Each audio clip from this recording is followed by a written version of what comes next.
Yes, a very good morning once again, and many thanks for staying with us right here on Morning at 10 TV. Yes, very somber news coming in from the August House. The mother to Muhammad Seguidinya making her way to the August House and saying, please release my son right now. My heart is aching. Well, away from that conversation, I do have Dr. Charles Olaro. He is the Director of Curative Services at the Ministry of Health, and we would like to talk about family planning. Remember, during my preamble, I did tell you that this year alone, all over the world, we've actually brought about 127 million young children or births in that regard. So, welcome. Thank you. Thank you for joining us. I'm happy to be here. So, talk to us about family planning. Why is it important to have this conversation right now? Thank you very much for inviting me to discuss this very important topic. Family planning is definitely one of the key pillars for socioeconomic transformation. As a country, you cannot speak of development without embracing family planning. Indeed. You have to plan for a population. So family planning is just beyond just the health sector. It has got benefits it's important to the mother. Is important to the child, to the families, and to the nation.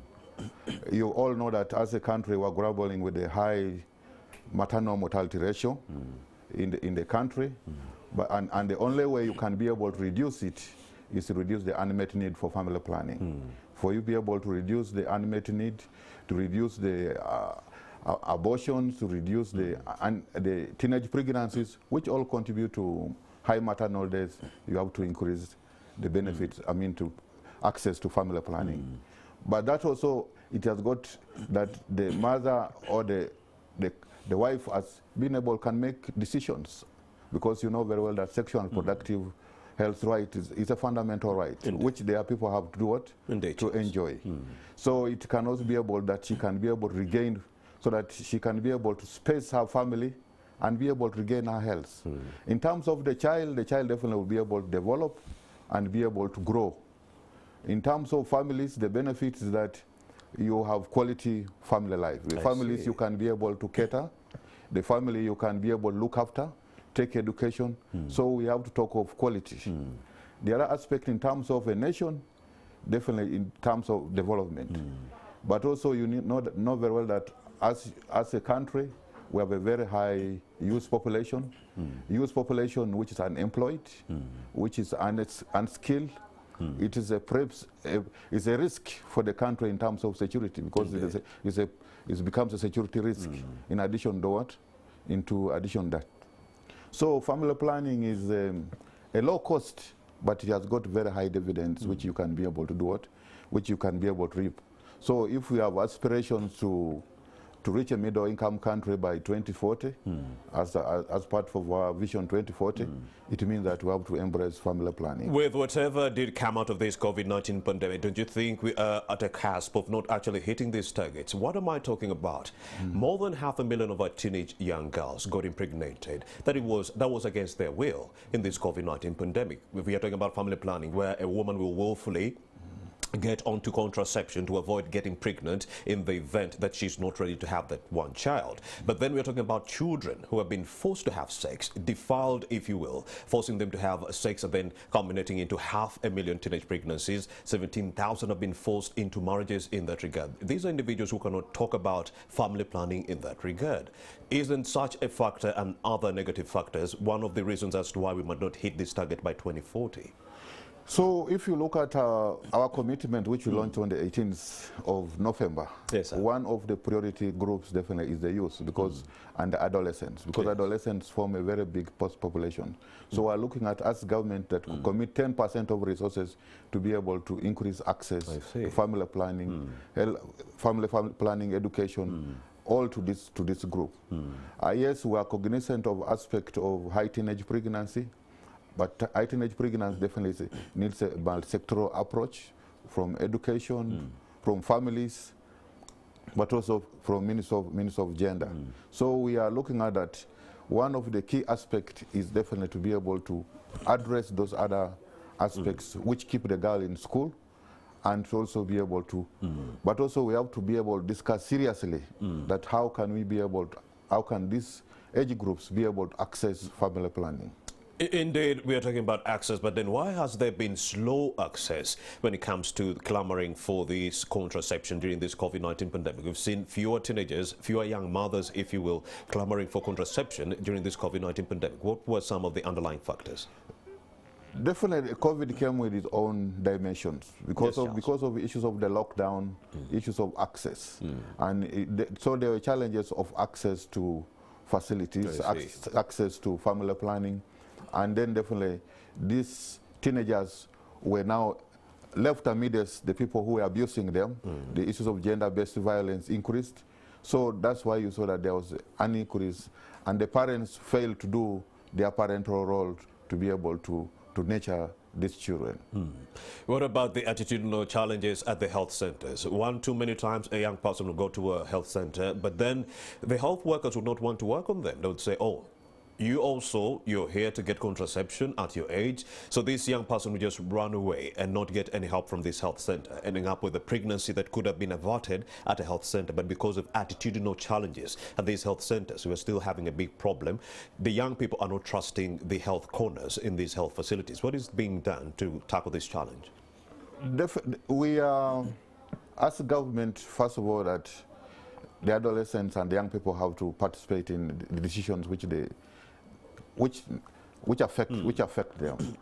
As a ministry, we are looking at aspect of providing capacity to our health workers to be able to handle such situations, because even if the young person comes, what you should be able to is provide them with the service, provide them with information, and be able to give them the care which they require. And because, as you say, that it negatively, you will get into unintended abortions or criminal abortions if they are not attended at the health facilities. What is the role of government in ensuring equitable access and availability of these family planning services, Dr. Olaro Charles? First of all, I want to acknowledge that the inequities still do exist in this country. Indeed. Particularly if you look at for the populations who are young, as we have just been discussing. Indeed.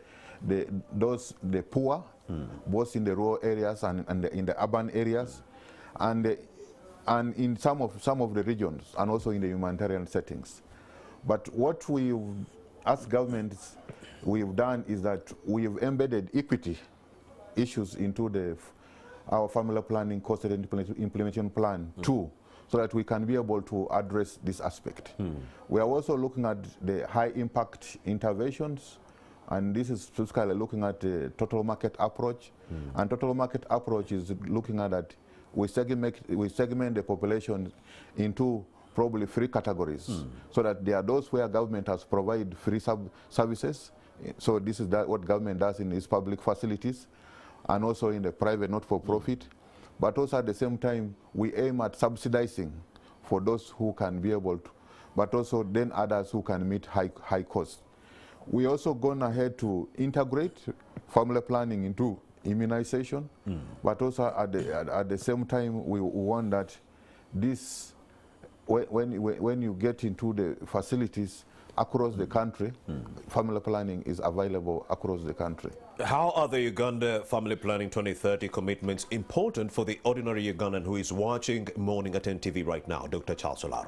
First of all, the commitment, the FE 2030 commitments is that as government, we join the rest of the world, national government, civil society organization, the youth organization, and academia, to commit that we will work towards a future where all women and girls have a freedom and ability to lead healthy lives.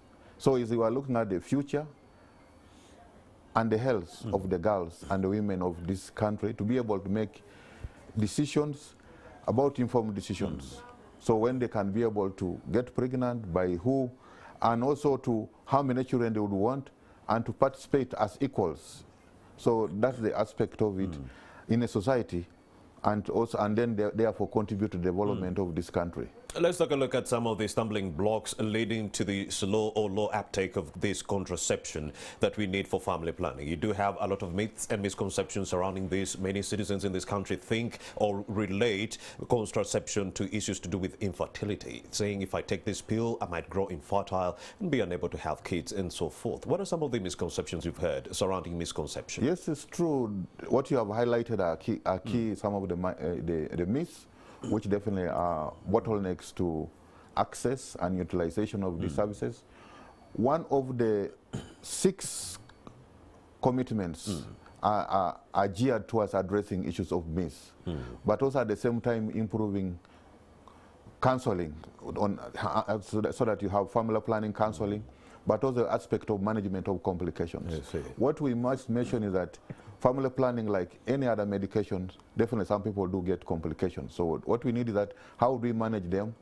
So how do we manage them and how do we address them? So we want to address that we be able to demystify this myth so that the people can be able to access these contraceptives.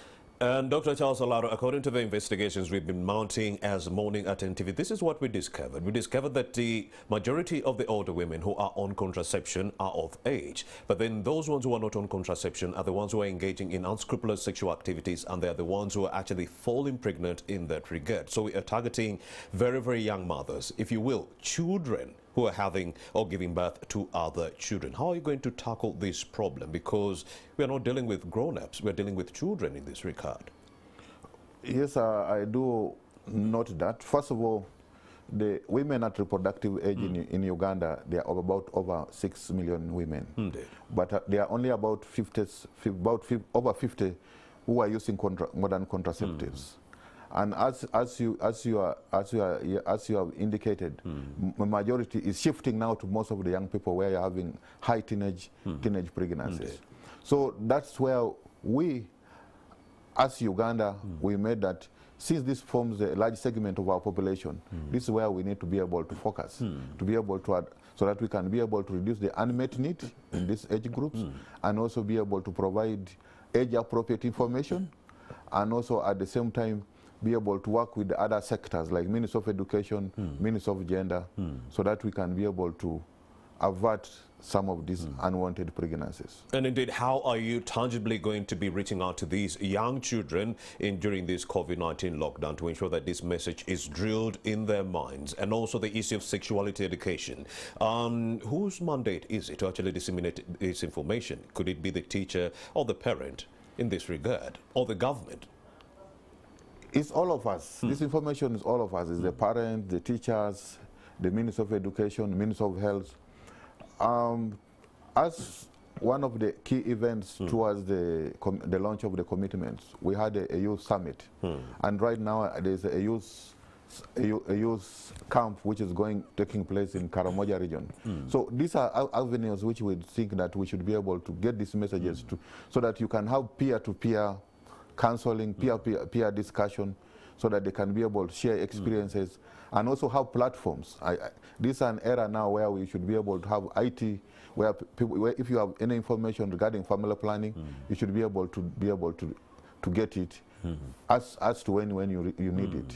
What is the role of the religious leaders in helping us front this message toward their flock, or even the citizens of this country? The role of the clergy, the role of the clergy is key. First of all, I want to thank those who have been champions of family planning, and they have been able to drive this agenda, because as I did mention in the very beginning that you cannot talk of development without necessarily addressing family planning. So one of the key messages is definitely that many of the people respect the religious leaders, and if they hear the information about family planning, because the religious leaders themselves should first of all lead by having families which are manageable, and then they can be able to pass this information to the rest of the clergy and their folks to be able to practice family planning. The problem here, Dr. Charles Olaro, pertains to the fact that many of these religious leaders are not touting the significance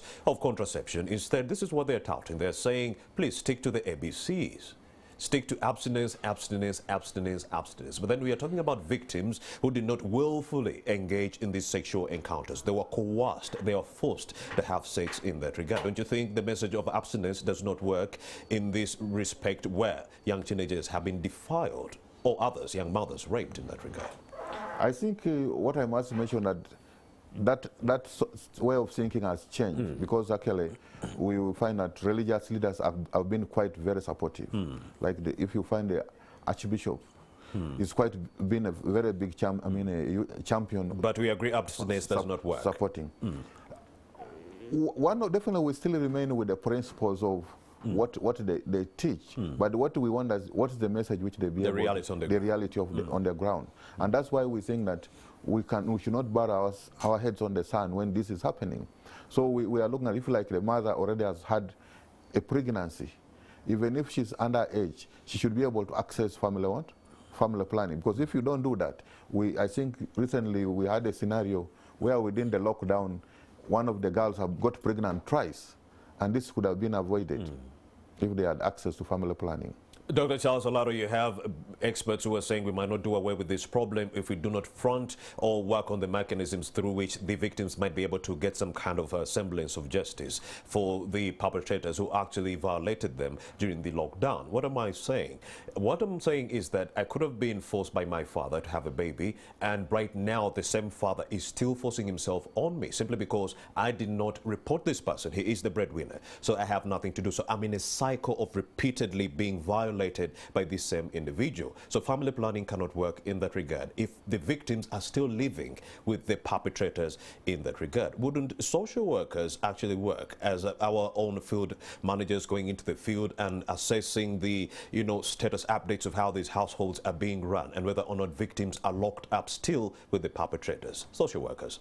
Yes, I agree with what you are indicating. Definitely, if you are working within the same environment where the abuser is, definitely it becomes a risk. So that's why the social justice system has to be able to do it. Indeed. To be able to identify this, we have to be able to have these voices, and that's why we think that if it becomes part of the sexuality education, then these children would already be knowing when such circumstances happen, you will do it. Where do I report? Recently, I was watching in one of the videos where they're saying that if a girl shows some signs and she's in a car, then you know that probably she's in what? She's in danger. She needs to be what? She needs to be helped. So we need to be able to have such areas where if these girls can be able to seek redress and seek support. Indeed. Which stakeholders need to be involved to make this agenda move forward at a very, very terrific speed? Okay. Family planning is part of universal health coverage, and we're really looking at that. It means that everybody is involved. As you have talked of religious leaders, the young people, the media like you, members of parliament, because we would want them to appropriate. We cannot talk of family planning without you to address the supply side. So we need to commodity security. So we need money appropriated for the one. Appropriated for it. Definitely we are talking of our partners, the donors, people with disabilities. They have got all key roles to do it. They have to all been consulted, and the formulation of our commitments, FP20, were all inclusive, and all of them were part of it. Ahead of FP 2030 commitments, and of course, Dr. Charles Olaro, we want you to actually spell out some of the factors, negative as they may seem, that might actually dampen your resolve as, the government to actually ensure that these commitments are achieved by 2030. What are some of those stumbling blocks that you envisage to meet along the way as you move forward to achieving these commitments by 2030? Okay, first, probably before I go to what are the stumbling blocks, I want first probably highlighting what's the vision of the FP 2030 for Uganda, and that a population which is empowered to enjoy their sexual reproductive health, rights, and improve the quality of life, and hence productivity.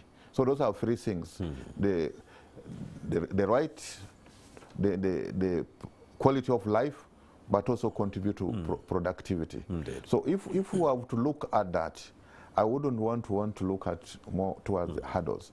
First of all, I must say that the government since 2007 has had commitments on family planning. And he recommitted even in the London Summit. He recommitted in 2012. And in 2018, we won an award in what? in Kigali. So first of all, one of the key aspects that government is committed in financing, because if you don't finance it, then it's a key bottleneck. Indeed. Also, we're going to mobilize other partners doing, address the myths, which you have indicated, that we need to address the myths. We definitely need to strengthen the policy environment, because you need a policy environment. That's why we're pushing in for adolescent health policy. We're also pushing for sexual and reproductive health policy. So we also need to be able to address the commodities security. But we also do have the National Sexuality Education Framework, which is largely idle. We do have some kind of laws, but they've been largely lying idle without any implementation taking center stage. So why do we have to come up with new laws, yet the ones that we already have are not being effective or implemented? No, I think it's the issues of consensus, and if the consensus is finalized, then the issues. So that's why the development of all these laws should go through a consultative process, because government has to listen. If there are some other people who raise a red flag, then government has to do one. So that's probably that becomes. But if there's a consensus, then we should be able to do that. You also did mention, Dr. Charles Alaro, that besides continued funding, you do not envisage any stumbling blocks along the way as we veer towards, achieving these commitments by 2030. But then, with the burgeoning and skyrocketing cases of teenage pregnancies within the millions, 500,000 of our teenagers have been impregnated during the last 2 years. Don't you think this is going to be a stumbling block if even in 2022 we reduced the 500,000 of our teenagers, getting impregnated? 2023, 500,000, 2024, 500,000, all the way to 2030. Would you still be in position to achieve your commitments by 2030 if this is the trend? That's why I started that family planning has to be part of the developmental agenda. Government has to look at how do we invest, because all those high teenage pregnancies, the increased abortions, the high maternal deaths is because of due to unmet need of family planning. I hear you. 4 in 10 women would have wanted to delay pregnancy, but because they probably were not able to access family planning. I hear you. So we really need to be able to do that, and I'm looking at that. That really would be the why government and any other right-thinking person, we should be able to invest in family planning. Amazing. And Nation Media Group would like to pledge our services to you as government to front and continue fronting and disseminating this information on your behalf, so that we do away with this scourge of teenage pregnancies and early marriages, so that we get back to the semblance of family planning. Thank you. And indeed, thank you very much, Dr. Charles Alaro. He is the Director of Curative Services at the Ministry of Health. They're doing very amazing work also containing this raging pandemic. Of course, my name is Romy Busegu. The platform that you are tuned in is Morning at NTV. I can already see Brenda Chichoncho through the rear glass of this studio window. She is ready to indulge us on the issue of the skyrocketing cases of gender-based violence. We'll be right back with a conversation.